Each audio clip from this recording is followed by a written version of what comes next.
I've actually had a very privileged life. I've been very lucky. Yeah. And I've been better off than a lot of people in this world. And I've had a very interesting life because I've done a lot of things. But I'm getting old. I'm 99. And Wow. I'm forgetting a lot of things that I have done. But that's an initial thing. Now you want to ask me various questions. My name is James Carver. Yeah. And I'm 89. And you were born? I was born in 1936. Where? In Africa. In Africa? In Kenya, yeah. My father was a colonial civil servant, a district commissioner, when we had colony, when Kenya was a colony of England. Yeah. And England owned a lot of Africa. In fact, there's a story that you can paint Africa red from Cape to Cairo, which is true. It was true. It includes the Sudan and Rhodesia, and I've been there as well. And I've been to Egypt as well. Because having been born in Kenya, I was getting one way or the other all the time. So when did you come back to Africa? But when did you come back to England and why? I came back to England, having been born in 1936. My father came back on leave, which you have every 5 or 6 years in Africa in the colonial days. Yeah. And you got back to England through various ways, by ship usually, was the only other way, and by land or by railway. And I came back to England in 1930. I was back in England in 1939. Start of the war. Because I was very lucky to have a great aunt, Mrs. Edith Pretty, who was my grandmother's sister, who found the Sutton Hoo treasure in Suffolk, yeah, not far from here. And I was taken there by my mother with my middle brother. I was only 3 at the time, because from 36 to 39, but I don't remember a thing. But I was there, and my brother and I got an elder brother who's still alive, who's over 90, and lives in Gloucestershire. We reckon that we are the only people who are still alive who actually went to see the Sutton Hoo treasure being discovered. So you were on the dig? 1939. You were on the actual dig? I witnessed that actual dig. It meant nothing to me because I was too young. Yeah. But my brother remembers it. He said it was a big hole in a mound, that was all. And I can show you the pictures of it later. And then in 1939, the war started, but we were actually on our way back to Africa, having finished my father's holiday back in England. He was allowed 6 months holiday every 5 years. And we flew in an aeroplane, which I can't really remember, to Marseille, and then got a ship from Marseille to Egypt to go through the Suez Canal and go down to Mombasa, which is the way back. We may have come that way on the way back to England, I don't know, I can't remember. And the war started while we were on that ship in the canal, in Egypt, in the Suez Canal. Wow. And they had to turn the lights out on the ship, because in peacetime you have the lights on all night, going through the canal, even though it was dark, and flash and searchlights to make sure we were going down the middle of the canal. But all the lights were turned off because war started, and they were worried about being attacked by Germans. Nothing happened because the Germans hadn't got there. but we did, it was interesting, so my parents told me.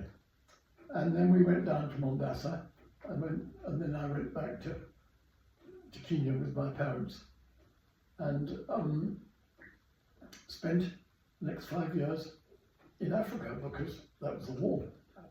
And during the stay in Kenya, I obviously grew up and grew older, and I went to a prep school in Kenya, age 6, away from home, which was very young because nothing else to do to go. My parents didn't know what to do with me. And then I went to another school called Kenton College outside Nairobi, and which is on the edges of the Nairobi animal sanctuary, game reserve basically. They hadn't really developed game reserve, but there was wild animals. And wild animals were in school grounds, because we were on the edge of it. They could come in any time. Hello, Andorra. We're recording James' life story. I know. Well, I'll come back in about 5 weeks. Good luck. I haven't got some provisions. Yes. In Africa, during the war, there was nothing to do. There were no toys, no games, no things for children. All we did in those days was catch butterflies. There were lots and lots of wonderful African butterflies. And when the rains came, all the butterflies, which are chrysalises on the leaves, all hatched out, became butterflies, and they was like snowflakes. I mean, they were literally snowflakes of different butterflies. And I've got a collection of them upstairs, which actually is, I've collected butterflies all my life, although I stopped about 20 years ago. I've collected butterflies around the world, because I've been around the world. And collected them all, bought them, or been given them. So I have a butterfly collection, which is considered not a good thing to do nowadays, but No, I don't collect them. So did the war affect you at all? Did you see any evidence of The war? war affected us in as much as that Italy were against us in Abyssinia, which is now sort of Ethiopia, that sort of area. And we were on the border there, but we, I remember seeing Italian prisoners of war in the war, in camps and things like that. And I don't remember anything more than that, except that there was us and them. There was a difference. Was your father in a reserve But occupation? my father was well, my father my father helped start a regiment called the EAMLS, East African Military Liaison Service, which recruited Africans to fight for Britain in the war, and they went to Malaysia because Africans weren't frightened of jungles and spiders and snakes and things like that. In fact, the Africans thought it was wonderful to be paid and be drilled and march and do all the sort of things and carry a rifle. They thought it was absolutely wonderful. And they were trained to go to Malaysia because by that time, the Japanese were coming down from Japan down to Singapore, came down through Malaysia and captured Singapore. So it was a battle of the Far East as well as a battle in Europe, the war was. And I've watched recently films about it on the television, which have been great interest to me because I can say, oh yes, I remember that. I don't really remember it, but I'm aware of it. Yeah. So my father started a regiment with a chap called Colonel Anderson, who was a colonel in the First World War. So he was the colonel, and my father was the second in command, Major Carver.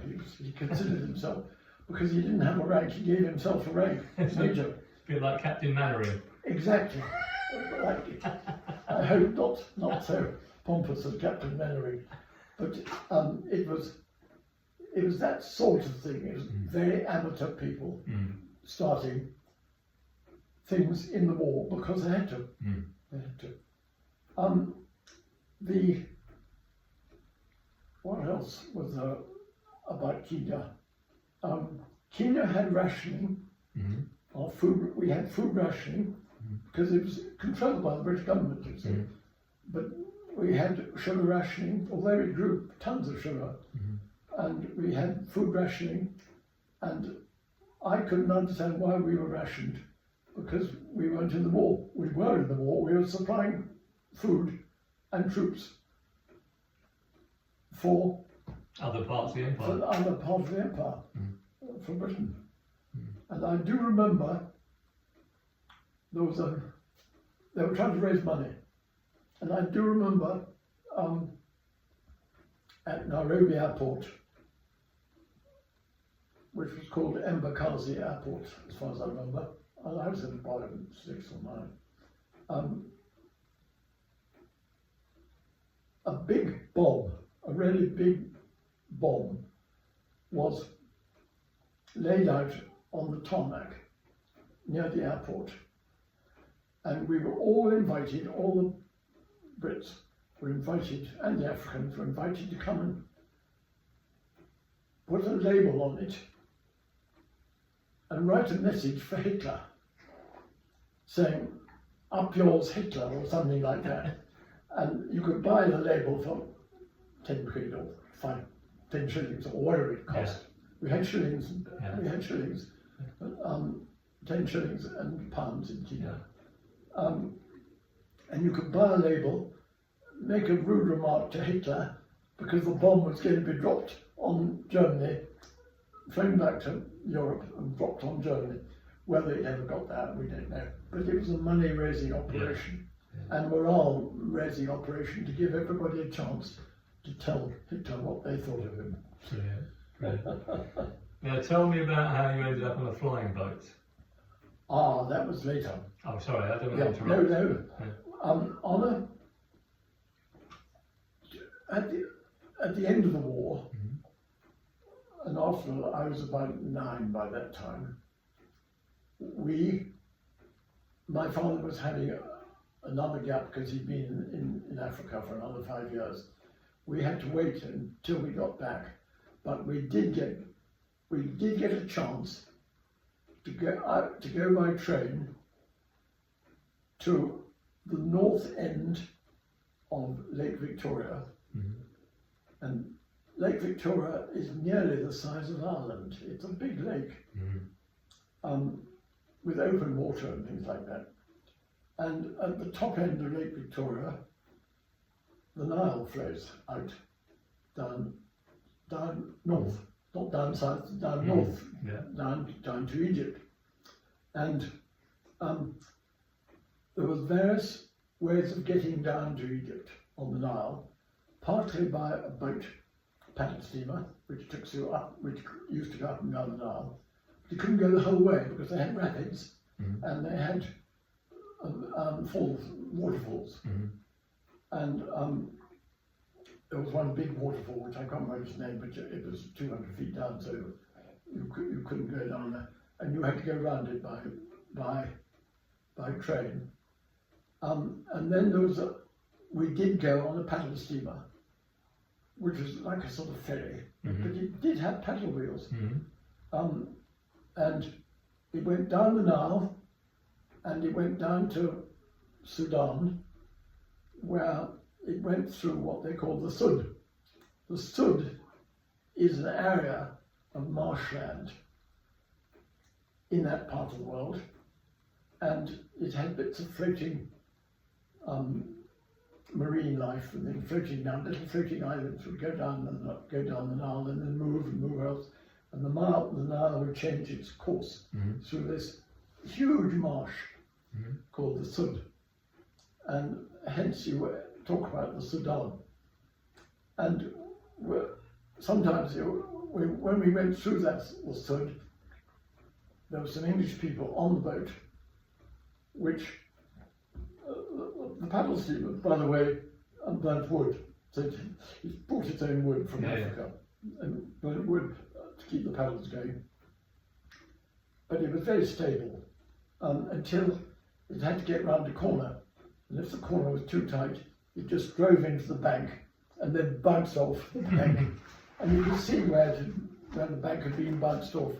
Just checking. There's no. One sec. Yeah, we can see. Yeah, sorry. So you could see I made it this way. where you could see where it had bounced off the bank. Right. On the previous journey. But what was interesting was there were crocodiles everywhere on the Nile. Oh, wow. And they had a rifle on the ship, and passengers could hire a rifle for the afternoon and see how many crocs they could shoot on the way down. And of course, they couldn't really kill a crocodile 50 yards away or 30 yards away, but it gave the crocodiles a bit of a fright when they suddenly got a bullet hitting them from the ship going past. But crocodile shooting on the Nile was considered a splendid sport to do, because you were quite safe on the boat and the crocodile wasn't going to get you. All you could do was to see if you can get him. And I can't remember what the crocodiles did, whether we killed any or not, but they used to, what they did actually, they used to sit there on the bank sunning themselves, and if they were alerted, they'd do that, open their mouths, ready to grab anything. Yeah. But that's what I remember about it. Anyway, we got down to the Sudan, and through the Sud, and where the Sudan is, and that is where the White Nile joins the Blue Nile. And part of the Blue Nile, I never remember which one's which, one of them comes from Ethiopia, in effect, the highlands of Ethiopia, and one of them comes from the highlands of Africa, because where it started, Lake Victoria is about 5,000 or 6,000 feet up. You see, it's very high up, and the Nile flows all the way along downhill all the way. Yeah. Otherwise, it would flow out to sea a different way if it wanted. And my father was a colonial civil servant, a district commissioner, so he was quite high up. He wasn't governor or anything, but we stayed at Government House in the Sudan, which is a big mansion in the best place in the Sudan, in the town of I forgot the name of the place.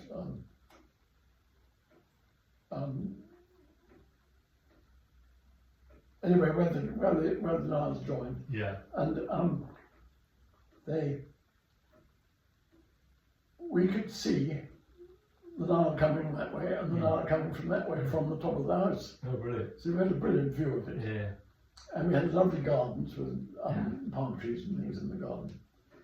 And we were invited by the governor of the Sudan, who was a governor, father was only a district commissioner in Africa. The governor was more senior. And he invited us to go in his motorboat. And that was an ordinary propeller at the back. And while we were on the motorboat, my brother and I, my brother Russell, who's still alive in Gloucestershire, who's 90 now, he and I were invited by the driver of the motorboat. Would we like to take the wheel of the motorboat? And there was this wheel, and eventually we were stopped by my father because we were fighting over the wheel. I wanted to go up the Blue Nile, my brother wanted to go up the White Nile, and we were fighting like this, and the two Niles are coming like this, and we were going to hit the bank because we were doing this. It was all a matter of just turning the wheel one way or going the other way. But in those days, the British ran everything, and the local Arabs just go on with being, well, we paid them and looked after them, and they paid us, and they worked for us, and they polished the brass on the boat and all that sort of thing. But the British ran everything in the Sudan. Anyway, my experience of the Sudan was having a fight with my brother about deciding which Nile to go up. And the wheel was taken away from us. Then, from there were various rapids. where the Nile went across very rough stones, so you couldn't get a ship going down. And we had to go round, sometimes you go round by train, round the rapids, and then down to further on. So there were various train journeys, and across the desert, basically. Well, nothing else there, desert. And the trains had been built by the British in the early colonial times when we were building our empire. And so we went down, and I remember going down to Cairo from the Sudan, and arriving in Cairo in a very big station, which I've never seen such a big station in my life, on a train, not actually on a paddle steamer. Although they did have paddle steamers in Cairo, but because tourists would go up and see the pyramids. And in Cairo, we were stationed there waiting to get some trip back to England after the end of the war. We're talking about 1945, 46. And we were stationed in Cairo for 6 weeks on a ship moored. The ship's called the Gedid, the paddle steamer, which is moored, chartered by the British government, or owned by the British government, on an island called the Gedid, on Gezira Island, which is an island in the middle of Cairo. And the Nile actually splits, and you have you have Gezira Island, you have a bit of the Nile goes around there, and then joins up again and goes down to Alexandria, which we never went to. And we were on the island of Gezira Island, and every day Arab dhows used to come up. They had a trade wind every day, and they used to come up with their sails up, with taking food and things further upstream, and then in the evening they used to come drifting down with the tide. And so nobody used any petrol or anything, because there wasn't any petrol there. You put up your sail, and you sailed up the Nile against the wind, against the river, and then drifted back. And this was a sort of, it was a trade wind which happened every afternoon. It was just one of those things, because the land got hotter than the sea down in the Mediterranean. And we went to a French school on Gezira Island for 6 weeks. And I didn't know it at all, because I couldn't learn French. I was very bad at languages, but I did spend time there. And also I went to the Cairo Zoo, where I saw a lot of exotic animals. And there was something in the Cairo Zoo which I hadn't seen before. Oh, hoopoes. We've seen a hoopoo. I don't know what a hoopoo is. A bird with a great big thing over its head. Oh yeah. I've got a picture of one actually in there somewhere. There were hoopoes everywhere. They lived all over the place in Cairo. And they're very, very rare in Europe now. If you see a hoopoo, you really talk about it, get very excited. But it's an African bird. And it makes a funny noise too, like a hoopoo, called a hoopoo noise. And there were no crocodiles in Cairo because they'd all been shot, because it was too civilized. But we did go to the pyramids. And the biggest pyramid in the world is the pyramid of Cheops. And there are 3 pyramids there. And each pyramid has a tomb of a pharaoh in it.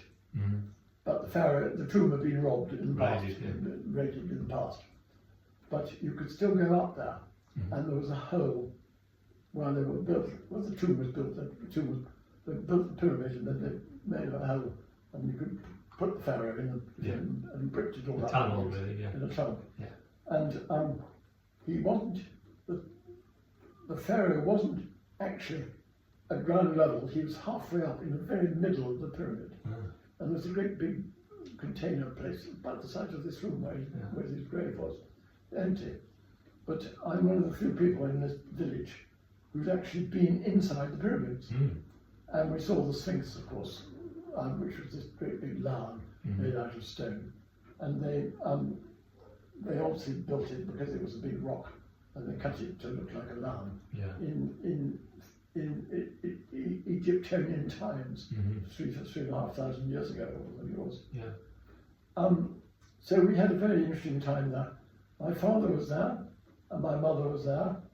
My eldest brother had gone back earlier to England because he was a single boy and he could get back earlier, but he was taken back with somebody else who acted as his guardian as he went down the Nile. He did the same thing. And Russell and I were stuck there, and eventually we were told, funny enough, my uncle turned up on Gazera Island. My mother's brother turned up, Uncle John, who was my godfather. He had heard, because he was in the SOE, he was in the Special Operations Executive, which was a MI5 during the war. Mhm. And he had, his job was to, in England, was to monitor and serve people, spies going out from England to France in the war. Mhm. And it was part of the Special Operations Executive to spy on France and Germany and everything before the invasion.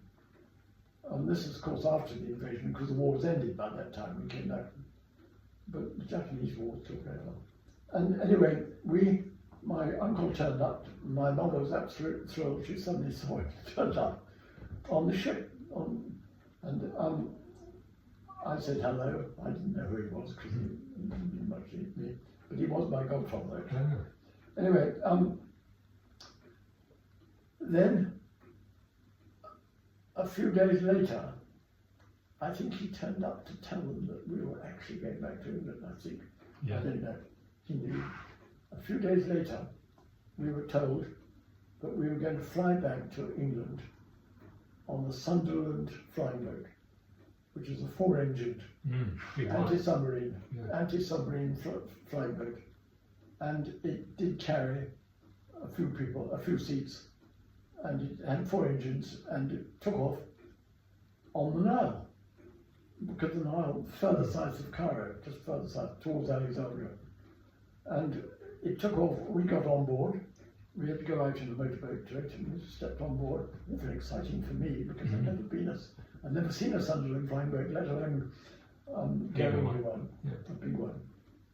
And we flew from Cairo across the Mediterranean to Syracuse in Italy, where we landed in Syracuse harbour, Mhm. where we spent, I can't remember, an hour, 2 hours, while it was refueling, basically.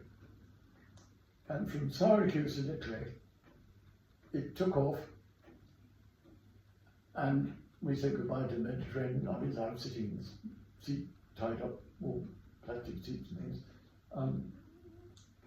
We took off and we flew northwards over France. Mhm. So at low level, only 500,000 feet up, Mhm. because it was heavily loaded, didn't want to go any higher, so no point. Except it had nowhere to land because it was on land, you see. Right. Yeah. That was the danger.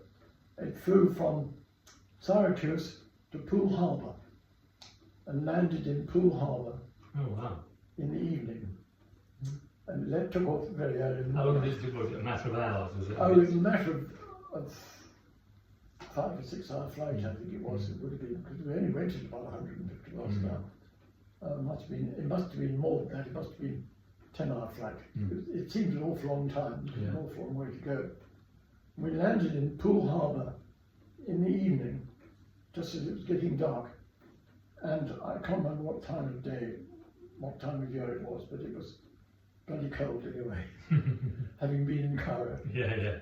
And my grandmother and grandfather met us, Oh. and because they'd been warned by my uncle, who was my brother's brother, that we'd be in Poole Harbour, so he knew everything about it. And we were taken to their house at Boulder, which is near Lymington in Hampshire. Mm-hmm. So I spent the first day on my second visit to England in Hampshire in the winter, and I was in a room with, I suppose my brother, I don't know, in a big house, because they lived in a big house called Boulder Bridge House, and I was terrified because it was all new to me. I didn't know anything. And there was some on the windows of the house was some something flapping on the windows. Oh yeah, like a horror film. And yes, and Shutters or something. it was either shutters or I can't really remember, or maybe just a loose ivy. I think it was probably loose ivy actually. And I said, "Oh, Mummy, I'm frightened. I don't want the pheasants eating me." And I'd never seen a pheasant. I didn't know what a pheasant was. I was used to African lions, lions and leopards and things like that. Thought nothing of it. But I didn't want to know what a pheasant was because they were pecking at the windows. And I thought they were going to peck me. So that was one of the stupid things that children get frightened of. Yeah. And we were then there for six weeks, probably, until we went. My grandmother organised us because they had a house in Gloucestershire called Dunspan House, and we then stayed at Dunspan House as children. And Dunspan House was not as big as Boulder House, but it was a big house because my grandmother was a very rich woman. She was Mrs. Pretty's sister. She had a lot of money. And Dunspan House, we lived there near Cirencester for 5 or 6 years after the war, until we were talking about 1946, up to about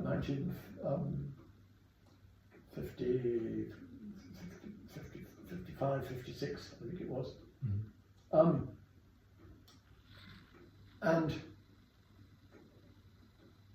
we lived in style there because it was a big house, but it didn't have any electricity. Were your parents with you? Yes, my parents. Oh, so you lived as a family there. Although my father had to go back to Kenya, so my mother was living in Dunspan. My father had to finish his time in Kenya, so he had to go back to Kenya.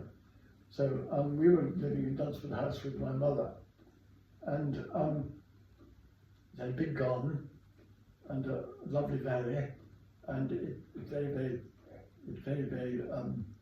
sought after now because it's in the Gloucestershire set. Is it still there? It's still there, very much so. In fact, I saw it a few months ago, 6 months ago, stayed with my brother and sister-in-law nearby to see the house, and some other people who lived there. They paid a lot of money for it. Anyway, we lived at Dunspan House, and well, that's a new part of my life because we lived back permanently in England by that time. We left Kenya, and then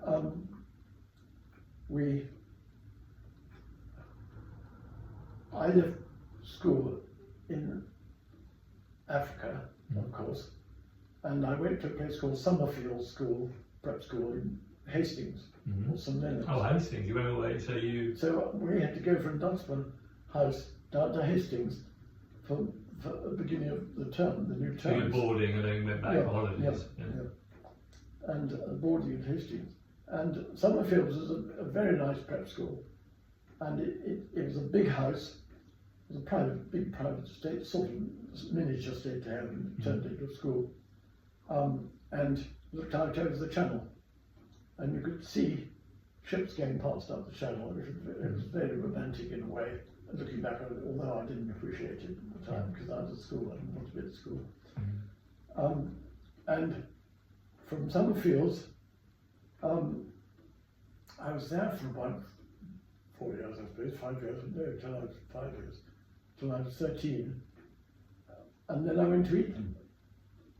And because my two brothers had been there, and there were three brothers, Carver brothers, at Eton. Carver Major, Carver Minor, Carver Minimus. Carver Min, May, Mine, Min. Yeah. And we weren't in the same house, Yeah. but I was there with my eldest brother, and my middle brother was in another house. Because my father knew both, or my parents knew both of the housemasters, so they thought they'd split them up. And I had a wonderful time at Eton. I did a lot of things there, and I don't talk about it much because I don't want to feel that I'm a toff in these days where everything's much more done market now. But Well, you have a typically modest NAYLAND way.